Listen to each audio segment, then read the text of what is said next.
The God of the Valleys. May pinagdadaanan ka bang matinding problema ngayon? Dahil ba dito, napatanong ka, where is the Lord in all this? Bakit hindi niya ako tinutulungan? Nakalimutan niya na ba ako?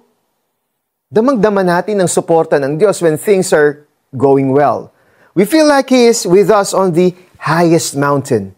Pero kapag may trials tayong hinaharap, pakiramdam natin, He had abandoned us in a dark valley to suffer.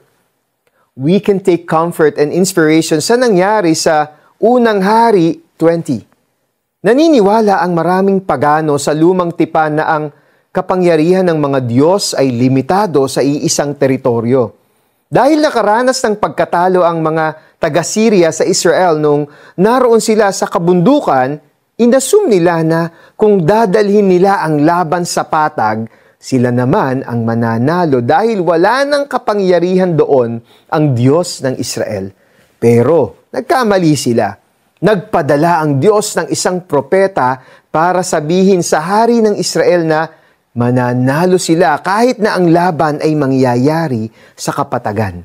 Sa parang ito, mapapatunayan niya na siya ang tunay na Diyos at walang limitasyon ang kanyang kapangyarihan.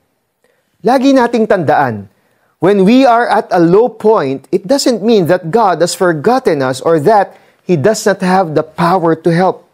Sabi nga sa Roma 8:28, ginagawa ng Diyos ang lahat sa ikabubuti ng mga nagmamahal sa Kanya. Remember that He is a loving, faithful Father to us. He will come to our rescue and take us away from our dark, difficult valleys. Manalangin tayo.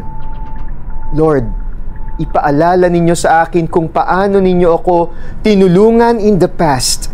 Dito ako huhugot ng lakas dahil kung nagawa ninyo ito noon, gagawin ninyo ito uli para sa akin. Ngayon pa lang, I claim victory over this problem I am facing. In Jesus' name, Amen. Financial problem ba ang kinaharap mo ngayon? Maglista ng 3 pagkakataon kung saan dumating ang solusyon just at the right time. Pwede itong gawin para sa ibang klaseng problema. Problema sa pamilya, sa relationship, sa career, o iba pa.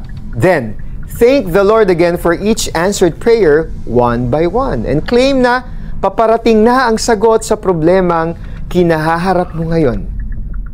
Lumapit muli sa hari ng Israel ang lingkod ng Diyos at sinabi sa kanya, ito ang ipinapasabi ni Yahweh, sapagkat sinabi ng mga taga-Syria na ako ay Diyos ng kabundukan at hindi Diyos ng kapatagan.